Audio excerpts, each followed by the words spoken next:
Hello friends, welcome back to the new video. In this video guys, we are going to talk about how to on auto rotate screen in our Xiaomi phone. Guys, you want to on your auto rotate screen, so guys you can on. And guys, now let's see how to on auto rotate screen in Xiaomi phone. In this video guys, I am going to show you guys how can you on it.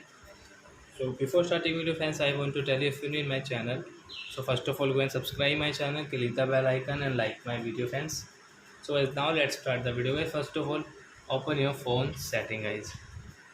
To on auto rotate, then guys click on your display setting, scroll it guys, and guys you can see your auto rotate screen. So we will on from this right side. And guys, now let's see guys, when you use your YouTube and guys you want to rotate your phone, so guys you can rotate. So guys you can use your auto rotate screen like that in your Xiaomi phone. So I hope friends you have understood how to on auto rotate screen in Xiaomi phone. So that's it guys, thanks for watching. Now we will meet our next video with new topic. Before going guys, please go and like my video, subscribe my channel. Bye bye friends.